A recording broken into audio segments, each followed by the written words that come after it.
আলাইকুম গাইস।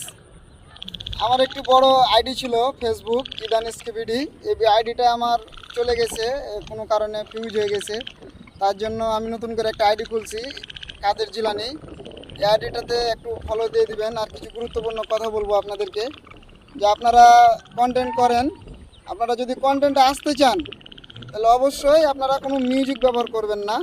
আপনারা যদি ফেসবুক ব্যবহার করেন বা অথবা ইউটিউব ব্যবহার করেন, যদি জীবনে কিছু করতে চান তাহলে আপনারা, আমি আর আগের ভিডিওতে এভাবে বলেছি কথা, যে আপনারা ভয়েস ছাড়া ফেসবুক ব্যবহার করেন অথবা ইউটিউব ব্যবহার করেন।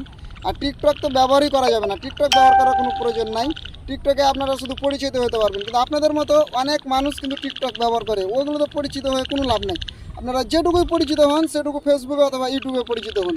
তাই বলছি আপনাদেরকে, আমার একটা বড় আইডি ছিল এবং আরও অনেক সুন্দর সুন্দর গাইডলাইন আপনাদেরকে দিব, এবং আমার কারণে অনেকজন মোটিভেশন পাইছে, এটাও আমি আপনাদেরকে বলে দেখাবো। আপনার ডেসক্রিপশনে আমি দিয়ে দিব, ওই আইডিটাতে ঢুকলে এবং আমার নাম করলেও আপনারা দেখতে পাবেন যে ওই ভাইয়ের আইডির নাম দিয়ে আইডিতে মানে আমার খুব উপকার করছে, এই জন্য মোটিভেশন পাইছে। এটাও আপনারা যাচাই বাছাই করে নেবেন। আর আমি আপনাদেরকে এটাও বলতে চাই যে আপনারা নিজে কন্টেন্ট তৈরি করতে হলে সোশ্যাল মিডিয়াতে আসতে গেলে ভাই অনেক ধৈর্য ধরতে হয়, ধৈর্য না ধরলে সফলতা অর্জন করা যায় না। তাই আমি আবার শুরু করছি, আমার 10-12টা ভিডিও দেওয়া হয়েছে, ভিউ মাশাআল্লাহ অনেকগুলো হয়েছে। আমি চাই যে আমার বন্ধুত্ব ফ্রেন্ড বেশি হোক, এবং আমি চাই মানুষের একটু উপকার করতে, সাপোর্ট করতে।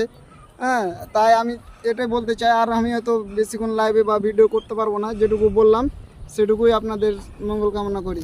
ধন্যবাদ। আচ্ছা।